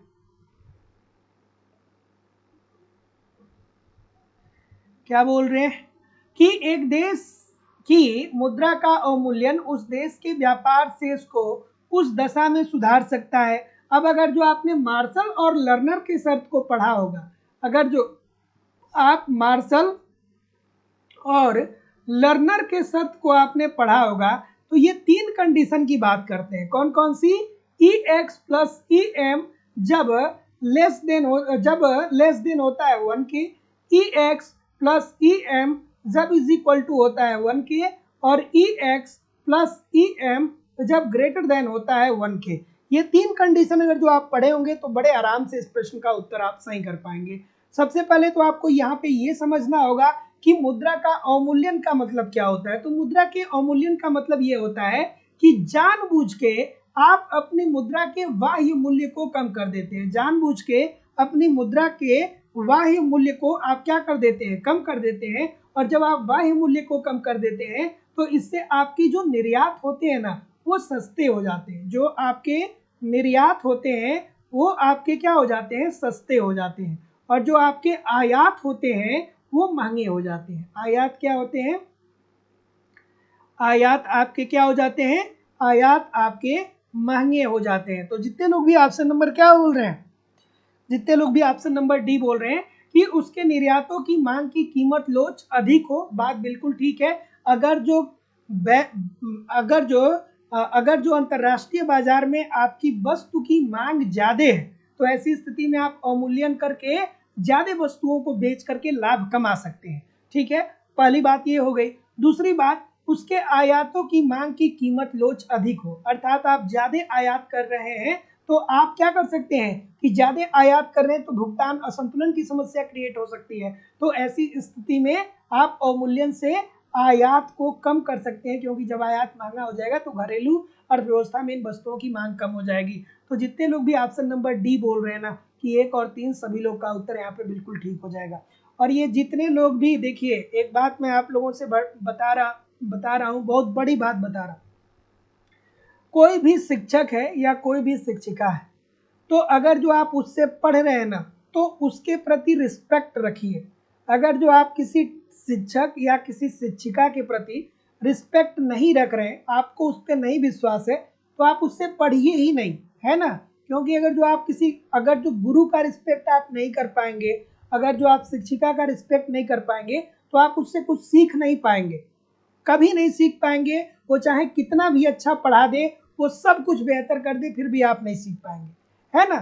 तो थोड़ा सा एक बात समझिए कि गुरु का भी महत्व आपकी जिंदगी में बहुत ज्यादा होता है।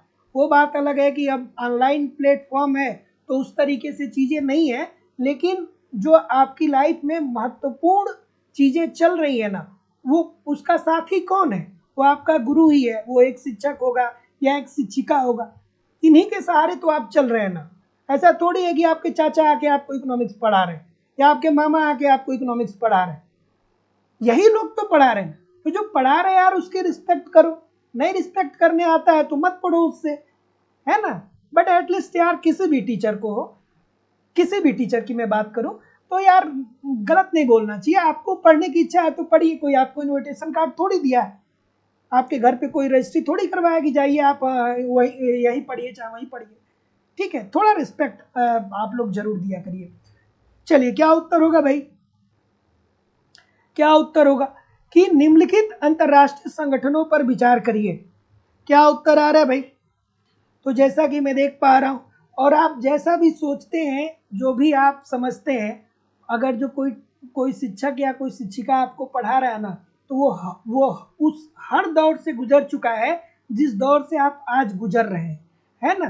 तो ऐसा नहीं है कि आप किसी को बेवकूफ बना सकते हैं या किसी के प्रति आप गलत भावना रख सकते हैं।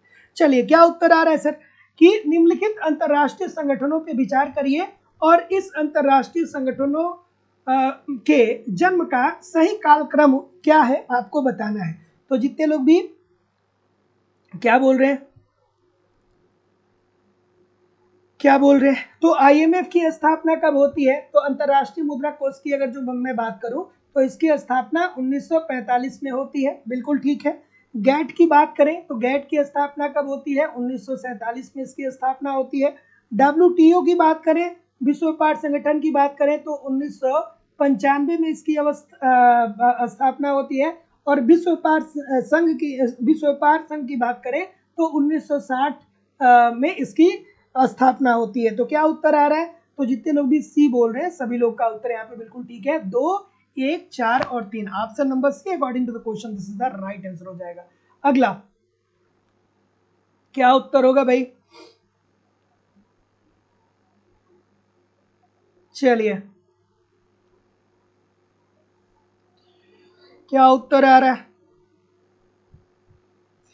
कि अंतरराष्ट्रीय व्यापार अंतर क्षेत्रीय व्यापार की एक विशेष दशा है। कि अंतरराष्ट्रीय व्यापार अंतर क्षेत्रीय व्यापार की एक विशेष दशा है। कौन सी विशेष दशा है भाई?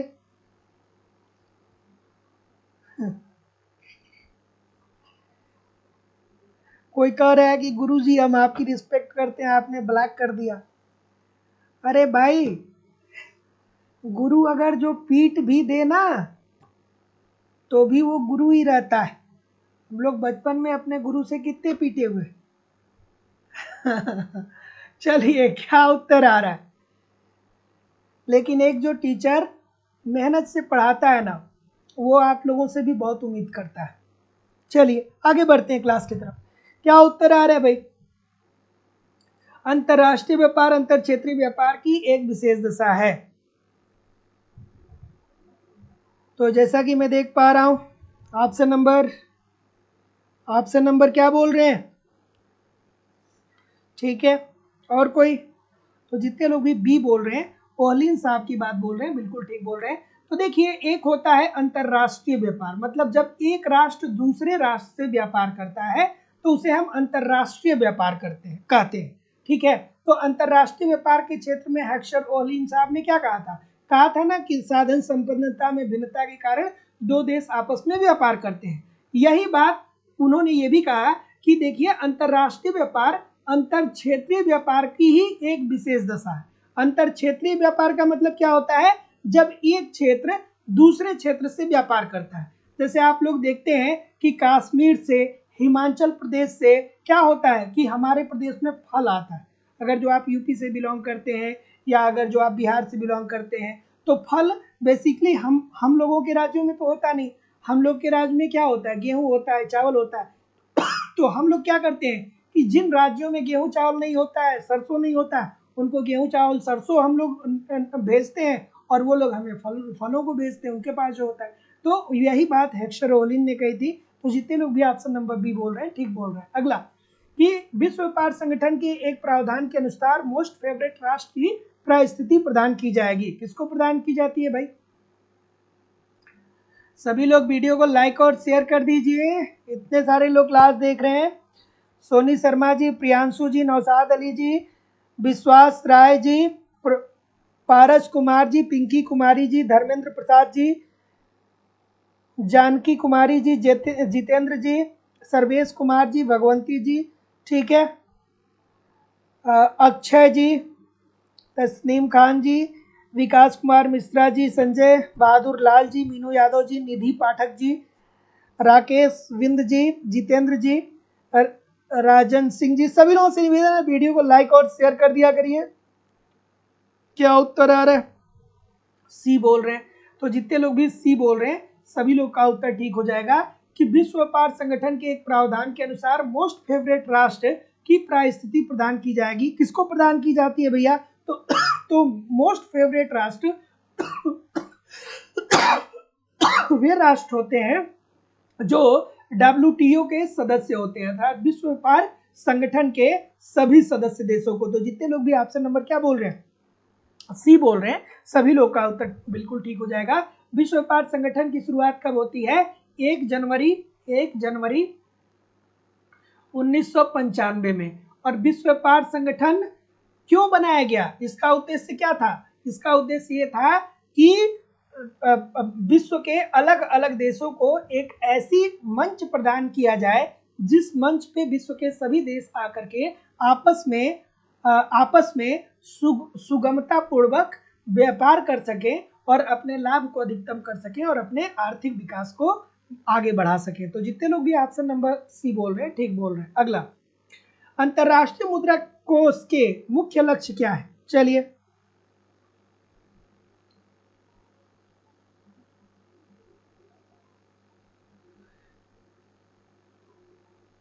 चलिए क्या उत्तर आएगा? क्या उत्तर आ रहा है? अंतरराष्ट्रीय मुद्रा कोष के मुख्य लक्ष्य क्या है? ऑप्शन नंबर तो जितने लोग भी क्या बोल रहे हैं? अंतरराष्ट्रीय मुद्रा कोष इसकी बात कर रहा है। अंतरराष्ट्रीय मुद्रा कोष क्या करता है भाई? तो अंतरराष्ट्रीय तरलता में वृद्धि करके बहुपक्षीय व्यापार को ये क्या करता है? प्रोत्साहित करता है। तो जितने लोग भी ऑप्शन नंबर डी बोल रहे हैं बिल्कुल ठीक बोल रहे हैं। फिर ये और क्या करता है? ये अपने सदस्य देशों को भुगतान असंतुलन से निपटने के लिए साख भी प्रोवाइड करता है। तो जितने लोग भी ऑप्शन नंबर डी बोल रहे हैं सभी लोग का उत्तर यहाँ पे बिल्कुल ठीक हो जाएगा। सस्ती मुद्रा का अर्थ क्या है? एक होता है सस्ती मुद्रा, दूसरा होता है महंगी मुद्रा। महंगी मुद्रा, क्या उत्तर आ रहा है? चलिए,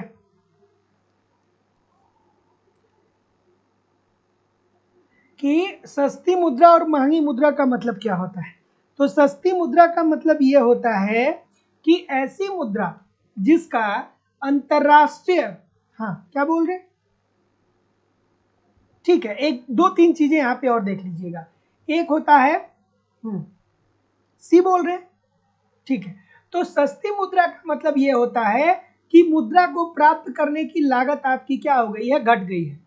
ठीक है, जैसे आप मान लीजिए कि $1 आपके पास है, तो $1 है तो आप $1 दे करके रुपया लेना चाहते हैं।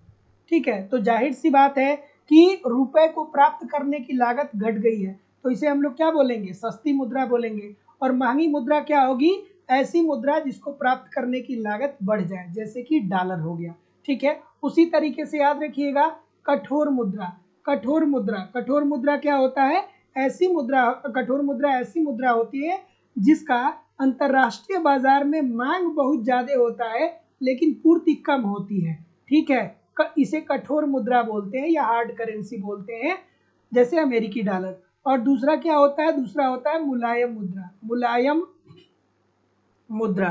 तो मुलायम मुद्रा क्या होता है? ऐसी मुद्रा होती है जो अंतरराष्ट्रीय बाजार में आसानी से मिल जाती है, अर्थात जिसकी मांग जो है वो बहुत कम होती है लेकिन पूर्ति इसकी बहुत ज्यादा होती है। सो जितने लोग भी सी बोल रहे हैं ठीक बोल रहे हैं।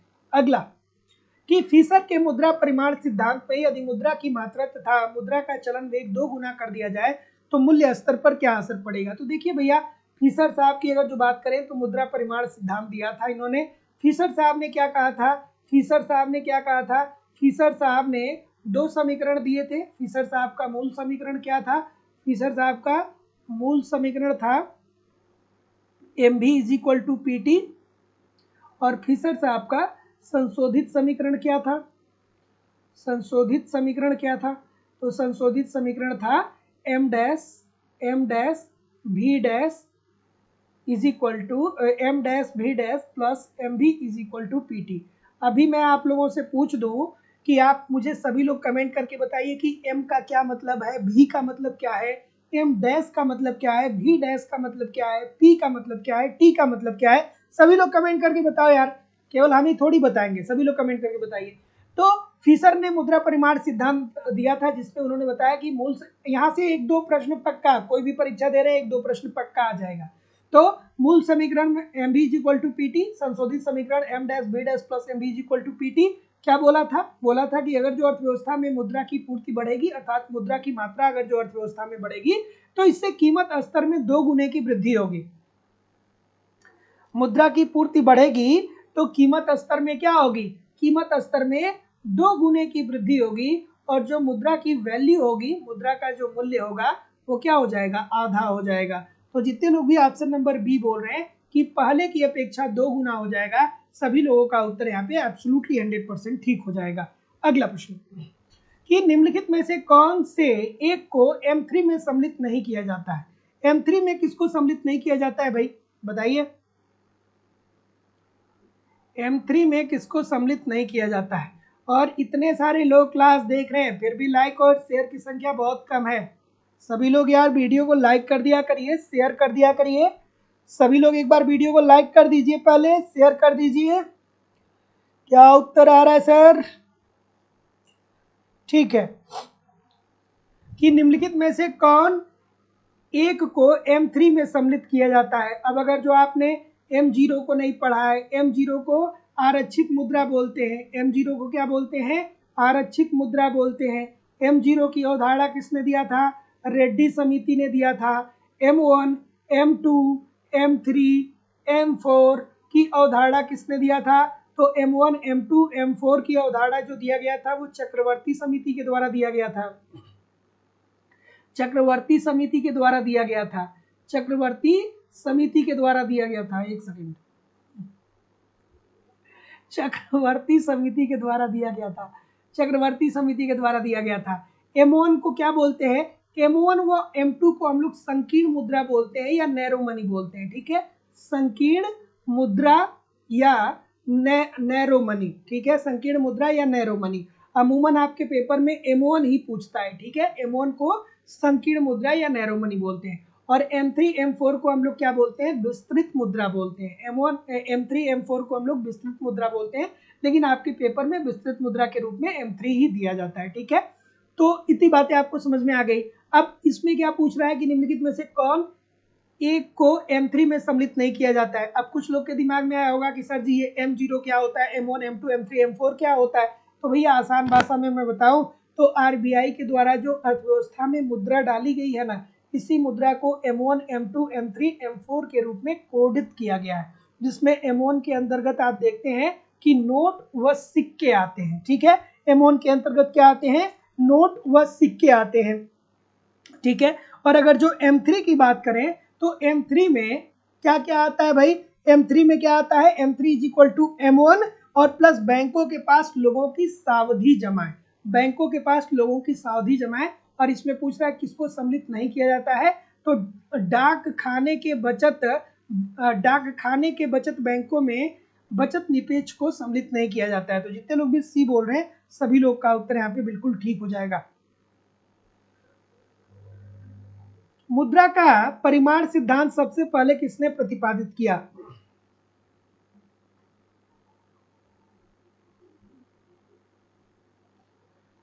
अच्छा, कुछ दिनों से कुछ लोग हमारा नाम पूछते हैं। चलिए मैं अपना नाम लिख दे रहा हूं, अपने कॉपी में लिख लीजिए। ठीक है, बहुत लोग पूछते रहते हैं, हालांकि नाम बताने पे मैं बहुत विश्वास नहीं करता हूं, लेकिन ठीक है, हिंदी में भी लिख दे रहा हूं और अंग्रेजी में भी लिख दे रहा हूं।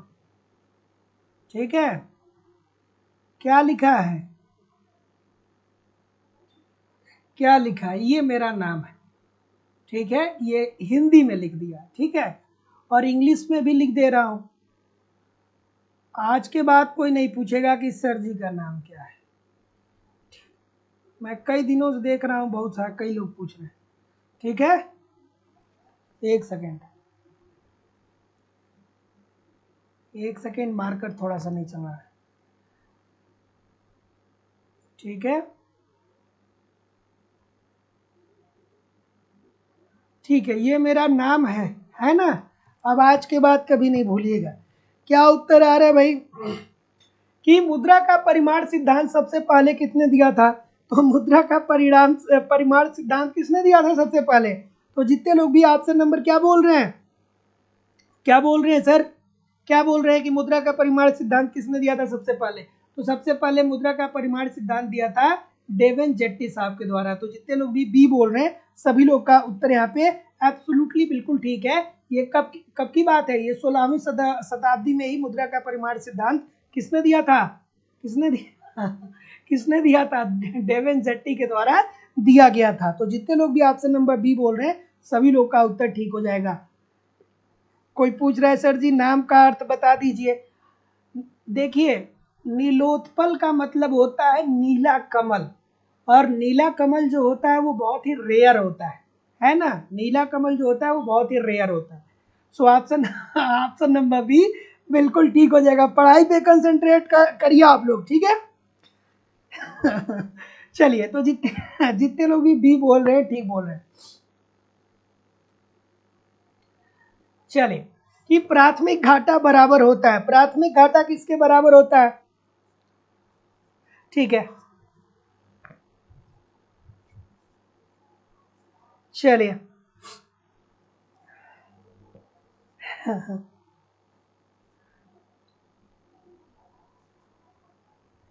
अगला, कि प्राथमिक घाटा का फॉर्मूला क्या होता है? चलिए बताइए। देखो, आप लोग नौकरी लेके आओ, मजा आएगा, है ना? नौकरी लेकर के आइए, मैं मिलूंगा भी प्रयागराज में। चलिए, क्या उत्तर आ रहा है भाई? तो प्राथमिक घाटा इज इक्वल टू क्या होता है? तो राजकोषीय घाटा पढ़े होंगे तो जानते होंगे। प्राथमिक घाटा इज इक्वल टू, प्राथमिक घाटा इज इक्वल टू क्या होता है? राजकोषीय घाटा, राजकोषीय घाटा, और उसमें से क्या कर देते हैं? ब्याज भुगतान को घटा देते हैं, ब्याज भुगतान को घटा देते हैं। तो जितने लोग भी सी बोल रहे हैं कि राजकोषीय घाटा में से ब्याज भुगतान को कम करके, सभी लोग का उत्तर क्या यहाँ पे एब्सोल्युटली 100% ठीक हो जाएगा कि प्राथमिक घाटा इज इक्वल टू राजकोषीय घाटा माइनस ब्याज भुगतान। राजकोषीय घाटा और बजटीय घाटे का फॉर्मूला क्या होता है? सभी लोग लिख करके बताइए, सभी लोग कमेंट में लिख करके बताइए कि राजकोषीय घाटा और बजटीय घाटा का फॉर्मूला क्या होता है। सभी लोग कमेंट करके बताइए, ठीक है? अगला प्रश्न, कि वैगनर का नियम संबंधित है। एक लाइन में बताऊंगा, पूरी जिंदगी भर आपको याद रहेगा, बस मेरे शब्दों को सुनिएगा ठीक से। ठीक है, क्या उत्तर आ रहा है भाई? ठीक है, ठीक है, ठीक है।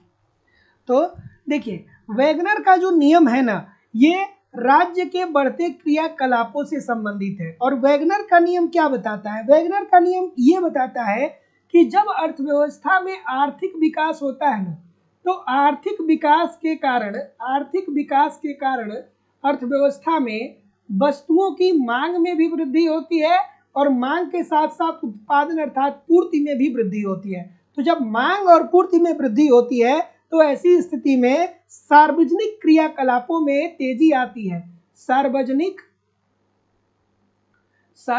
क्रियाकलाप में क्या आती है? क्रियाकलाप में तेजी आती है, या सार्वजनिक व्यय में वृद्धि होता है। तो जितने लोग भी ऑप्शन नंबर क्या बोल रहे हैं? सी बोल रहे हैं, सभी लोग का उत्तर यहाँ पे बिल्कुल ठीक है कि वैगनर का नियम क्या बताता है? राज्य व्यय के विस्तार का नियम है। तो वैगनर का नियम ये बताता है कि जब राज्य आर्थिक विकास करता है तो आर्थिक विकास के कारण अर्थव्यवस्था में वस्तुओं की मांग बढ़ती है, मांग बढ़ेगी तो पूर्ति भी बढ़ेगी, पूर्ति बढ़ेगी तो ऐसी स्थिति में सार्वजनिक क्रियाकलाप में क्या होगा? तेजी आएगी। तो जितने लोग भी सी बोल रहे हैं बिल्कुल ठीक बोल रहे हैं। अगला प्रश्न है कि कार्बन कर किसके विक्रय पर लगाया जाता है? और आप लोगों की इकोनॉमिक्स की जो दूसरी क्लास है वो लाइव स्टडी इलाहाबाद के मोबाइल एप्लीकेशन पे होती है, जहाँ पे आपको इकोनॉमिक्स के अलग अलग बैच देखने को मिलते हैं, और अलग अलग बैचेज में आपको आपके सिलेबस के अकॉर्डिंग इकोनॉमिक्स के सारे कंटेंट सिंपल सटीक साधारण भाषा में प्रोवाइड किए जा रहे हैं। जैसे कि आपको आपके सिलेबस के अनुसार सिंपल सटीक साधारण भाषा में कंप्लीट इकोनॉमिक्स पढ़ाई जा रही है, अर्थात आपको थियरी पढ़ाई जा रही है। थियरी पढ़ना बहुत जरूरी है, क्योंकि जब तक आपकी थियरी कंप्लीट नहीं होती है तब तक आप हमेशा कंफ्यूजन की स्थिति में बने रहते हैं। तो सिंपल सटीक साधारण भाषा में कंप्लीट थियरी एप्लीकेशन पे पढ़ाई जा रही है, उसको ईमानदारी से पढ़िए। यूनिट वाइज कंप्लीट आपको इकोनॉमिक्स के नोट्स भी दिए जा रहे हैं। मेरी खुद की हैंड राइटिंग का लिखा हुआ नोट्स मैं आपको दे रहा हूँ, ताकि आप एक तरफ थियरी पढ़ते रहिए, दूसरी तरफ नोट्स के माध्यम से रिवीजन करते रहिए। आपको मैं टेस्ट सीरीज भी दे रहा हूँ, टेस्ट दीजिए, देखिए गलती कहाँ पे हो रही, गलती क्यों हो रही, उसमें सुधार करिए, फिर अगला टेस्ट दीजिए, जिससे आपकी एक्यूरेसी बेहतर हो पाए। आपको प्रीवियस ईयर के क्वेश्चन पेपर भी दिए जा रहे हैं, और आपको करंट की भी क्लासेस करवाई जा रही है। सब कुछ कवर कराना हमारी जिम्मेदारी है। बस आप ईमानदारी से इस सारे कंटेंट को एप्लीकेशन पे फॉलो करिए, यूट्यूब पे प्रैक्टिस करते रहिए, कहीं भी इधर उधर से कुछ भी आपको कलेक्ट करने की जरूरत नहीं पड़ेगी। एडमिशन ओपन है, डिस्क्रिप्शन बॉक्स में जाइए, लाइव स्टडी इलाहाबाद के मोबाइल एप्लीकेशन का आपको नीचे लिंक मिल जाएगा। एप्लीकेशन को डाउनलोड करके वहां से डायरेक्ट कोर्स परचेज कर सकते हैं, या किसी भी प्रकार की इंक्वायरी के लिए आप मुझे इस नंबर पे कॉल कर सकते हैं या व्हाट्सएप मैसेज भी कर सकते हैं। चलिए, क्या उत्तर आ रहा है भाई, क्या उत्तर आ रहा है? तो जैसा कि मैं देख पा रहा हूँ सी सभी लोग बोल रहे हैं, तो बिल्कुल ठीक है। कार्बन कर किसके विक्रय पे लगाया जाता है? तो देखिए भैया, कार्बन कर उन कंपनियों या फैक्ट्रियों पे लगाया जाता है जो जब वस्तुओं का जब उत्पादन करती है तो कार्बन डाइऑक्साइड रिलीज करती है, जिससे पर्यावरण को क्षति पहुंचता है। तो कार्बन कर किसके बिकने पे लगाया जाता है? तो कार्बन डाइऑक्साइड के। तो जितने लोग भी सी बोल रहे हैं सभी लोग का उत्तर ठीक हो जाएगा। क्रियात्मक वित्त, एक तो है क्रियात्मक वित्त, दूसरा है कार्यशील वित्त। इसकी बात कौन करता है? सभी लोग कमेंट करके बताइए। क्रियात्मक वित्त, ठीक है, क्रियात्मक वित्त, ठीक है, ठीक है। तो जितने लोग भी क्या बोल रहे हैं, क्रियात्मक वित्त शब्द गढ़ने का श्रेय किसको प्राप्त है? बहुत अच्छी बात है, जितने भी बी बोल रहे हैं मजा आ गया, बी वाले सब अच्छा है, ठीक है। तो क्रियात्मक वित्त को प्रस्तुत करने का श्रेय जो जाता है वो बलजीत सिंह साहब को जाता है, और उनके अनुसार ठीक है, उनके अनुसार लर्नर ने एक लर्नर साहब ने और लर्नर साहब ने जो कार्यात्मक वित्त की बात की थी, कार्यात्मक वित्त की बात कौन करता है? कार्यात्मक वित्त की बात करता है लर्नर साहब। लर्नर और किन्स को भी याद करिएगा, क्योंकि कभी कभी ये भी होते हैं पेपर में, ठीक है। तो लर्नर और किन्स ने दिया था, लेकिन बलजीत सिंह साहब ने ये कहा कि ये जो कार्यात्मक वित्त है ना, ये केवल और केवल विकासशील देशों के लिए ही उपयुक्त है, जबकि भारत जैसे देश में ये जो कार्यात्मक वित्त है, लर्नर और किन्स साहब ने जो इसकी अवधारणा दी थी, भारत जैसे देश में ये एप्लीकेबल नहीं है, ये लागू नहीं होता है, ये केवल और केवल विकासशील देशों के लिए ही विकसित देशों के लिए ही होता है। तो ये जो कार्यात्मक वित्त लर्नर और किन्स ने किया था की बात, कार्यात्मक वित्त की अवधारणा जो लर्नर एवं किन्स ने दिया था, तो बलजीत सिंह साहब का कहना था कि ये जो थियरी है वो केवल और केवल विकसित देशों के लिए है, और विकासशील देश जैसे भारत है वो उसके लिए क्रियात्मक वित्त शब्द का प्रयोग बलजीत सिंह साहब ने किया था। और क्रियात्मक वित्त या कार्यात्मक वित्त क्या होता है? तो ऐसा वित्त होता है जिससे देश की आर्थिक स्थिति में सुधार हो। So option number B. अगला, रामसे का नियम के लिए निम्नलिखित में से एक सही है। चलिए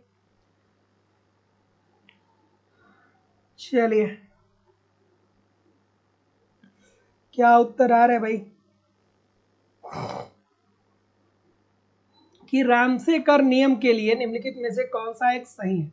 रामसे कर को अगर जो आपने पढ़ा होगा तो जानते होंगे, ठीक है। तो रामसे कर ऐसा कर होता है जिन वस्तुओं की मांग बेलोचदार होती है उन पे ये लगाया जाता है। बेलोचदार, जिन वस्तुओं की मांग क्या होती है? मांग बेलोचदार होती है, बेलोचदार होती है। मांग बेलोचदार होने का मतलब क्या है कि उपभोक्ता मांग में चाह करके भी परिवर्तन नहीं कर सकता है। जैसे सिगरेट जैसे सिगरेट पे लगने वाला कर, तो सिगरेट क्या है? इसकी मांग बेलोचदार है, क्योंकि सिगरेट पीने का जो आदी है वो 10 रुपए में सिगरेट मिलेगा तो भी पिएगा, 50 रुपए में मिलेगा तो भी पिएगा। अर्थात सिगरेट क्या है? इसकी मांग बेलोचदार है, क्योंकि कीमतों में वृद्धि या कमी होने से इस सिगरेट की मांग पर कोई असर नहीं पड़ेगा। तो उन आगतों पर भारी कर जिनकी आपूर्ति क्या होती है, पूर्तियां बेलोचदार होती है, उसे ही हम लोग राम से कर बोलते हैं। तो जितने लोग भी बी बोल रहे हैं ठीक बोल रहे हैं। तो याद रखिएगा कि राम से कर नियम के लिए निम्नलिखित में से क्या एक सही है? तो उन आगतों पर भारी कर जिसकी पूर्ति क्या है, पूर्तियां बेलोचदार है। तो जितने लोग भी ऑप्शन नंबर क्या बोल रहे हैं, जितने लोग भी ऑप्शन नंबर बी बोल रहे हैं, सभी लोग का उत्तर यहाँ पे एब्सोल्युटली 100% ठीक है। अगला, संगम योजना का उद्देश्य क्या है भाई? संगम योजना का उद्देश्य क्या है? बच्चों वाली बात है। तो संगम योजना का जो उद्देश्य है वो विकलांगों के कल्याण में वृद्धि करना है। ठीक है, विकलांगों के कल्याण में वृद्धि करना ही संगम योजना का मुख्य उद्देश्य रहा है। वीडियो को लाइक शेयर किया करिए, आप ही की क्लास है, आप नहीं लाइक करेंगे, आप नहीं शेयर करेंगे तो करेगा कौन? अगला प्रश्न है कि किस वर्ष फेमा ने फेरा का स्थान लिया? ठीक है, तो अगर जो दोस्तों हम लोग बात करें किसकी, फेरा की, फेरा की बात करें तो इसकी ये कब पारित हुआ? 1973 में फेरा पारित हुआ। 1973 में फेरा पारित हुआ। एक सेकेंड, फेरा पारित हुआ। यह विदेशी विनिमय व्यवहार के नियमन से संबंधित है। ये विदेशी विनिमय व्यवहार के नियमन से संबंधित है और फेरा को 1999 में फेमा में प्रतिस्थापित कर दिया गया। ठीक है, कब? 1999 में, 1999 में। सो ऑप्शन नंबर डी, जितने लोग भी बोल रहे हैं बिल्कुल ठीक बोल रहे हैं। और फेमा का मुख्य उद्देश्य क्या है? फेमा का मुख्य उद्देश्य क्या है? अंतरराष्ट्रीय व्यापार तथा भुगतान को अधिक सुगम बनाना और विदेशी विनिमय बाजार को ठीक तरीके से कायम करना। सो ऑप्शन नंबर डी। अगला, कि निम्नलिखित पर ध्यान दीजिए और सरकार द्वारा इसके आरंभ का सही समय अनुक्रम बताइए। चलिए भाई बताइए, मजा आ रहा है कि नहीं आ रहा है? सेशन को एक दो बार देखिएगा रिवाइज कर करके, सेशन का रिवीजन कर करके देखिएगा। इंपॉर्टेंट सेशन है, जरूरी सेशन है।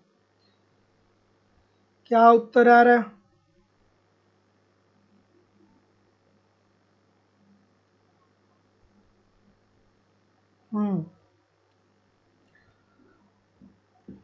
तो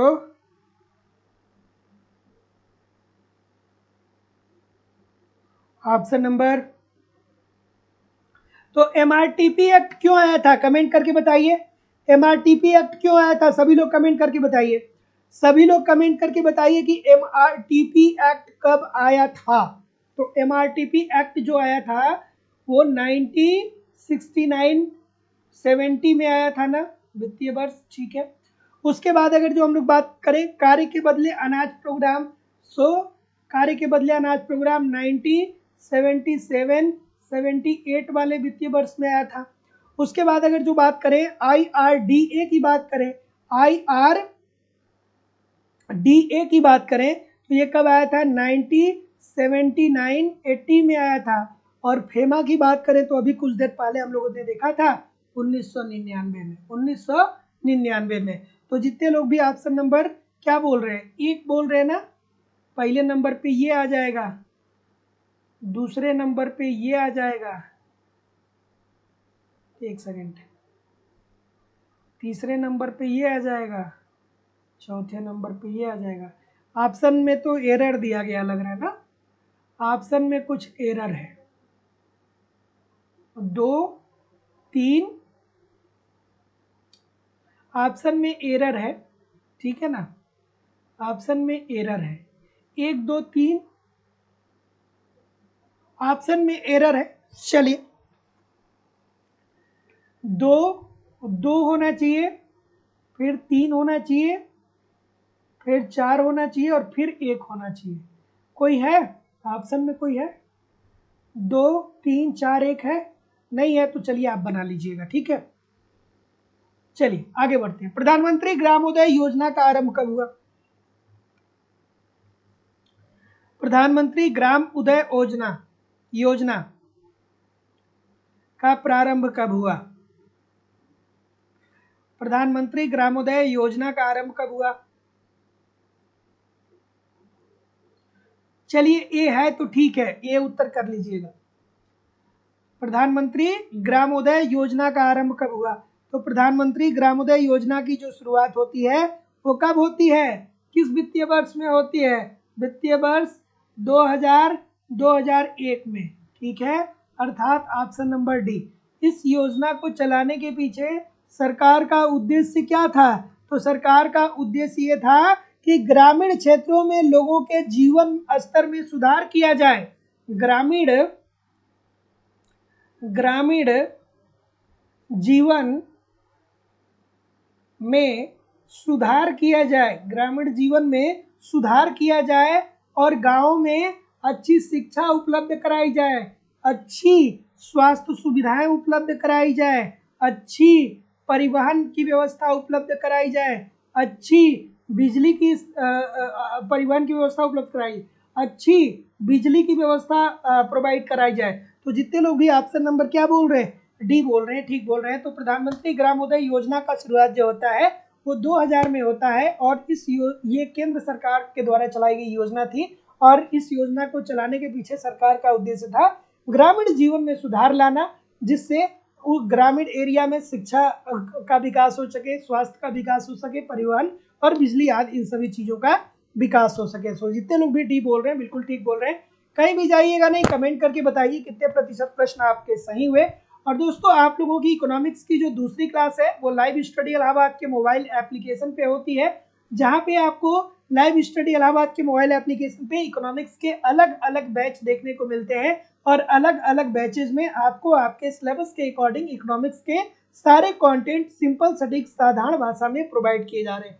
जैसे कि आपको आपके सिलेबस के अनुसार कंप्लीट इकोनॉमिक्स की थियरी पढ़ाई जा रही है, अर्थात कॉन्सेप्ट पढ़ाए जा रहे हैं। थियरी पढ़ना बहुत जरूरी है क्योंकि जब तक आपकी थियरी कंप्लीट नहीं होती है तब तक सभी प्रकार के प्रश्नों को ठीक तरीके से सॉल्व करने में बहुत सारी कठिनाइयों का आपको सामना करना पड़ता है। तो सिंपल सटीक साधारण भाषा में इकोनॉमिक्स के अलग अलग बैच चलाए जा रहे हैं, अलग अलग बैचेज में आपको कंप्लीट आपके सिलेबस के अनुसार थियरी पढ़ाई जा रही है, कंप्लीट आपको इकोनॉमिक्स के नोट्स भी दिए जा रहे हैं। मेरी खुद की हैंड राइटिंग का मैं नोट्स आपको दे रहा हूँ ताकि आप एक तरफ थियरी को पढ़ते रहिए, क्लासेस को पढ़ते रहिए, दूसरी तरफ नोट्स के माध्यम से अपना रिवीजन करते रहिए। आपको यहाँ पे टेस्ट सीरीज भी दिया जा रहा है, आप टेस्ट दीजिए, देखिए गलती कहाँ पे हो रही है, गलती क्यों हो रही है, उसमें सुधार करिए, फिर अगला टेस्ट दीजिए जिससे आपकी एक्यूरेसी बेहतर हो पाए। आपको प्रीवियस ईयर के क्वेश्चन पेपर भी दिए जा रहे हैं, डायरेक्टली इनडायरेक्टली बहुत सारे प्रश्न प्रीवियस ईयर से पूछे जाते हैं और आपको करंट की भी क्लासेस करवाई जा रही है। मतलब सब कुछ कवर कराना हमारी जिम्मेदारी है।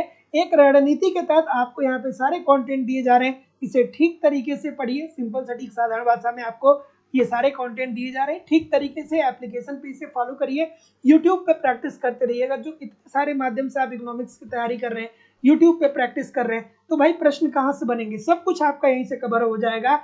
कम समय में बेहतर ढंग से आप इकोनॉमिक्स को सीख सकते हैं, समझ सकते हैं और सफलता को सुनिश्चित भी कर सकते हैं। कोर्स की वैलिडिटी की बात करें तो कोर्स की वैलिडिटी लाइफ टाइम है। इट मीन्स अगर जो आप एक बार एडमिशन लेते हैं तो वर्तमान परीक्षा में तो पढ़ेंगे ही पढ़ेंगे, साथ ही साथ इन फ्यूचर में जब भी कोई नई वैकेंसी आएगी और उसके लिए जब भी कोई नया बैच प्रारंभ होगा आपको ऑटोमेटिक बैच में ऐड कर दिया जाएगा, आपको अलग से फीस सबमिट करने की जरूरत नहीं होगी।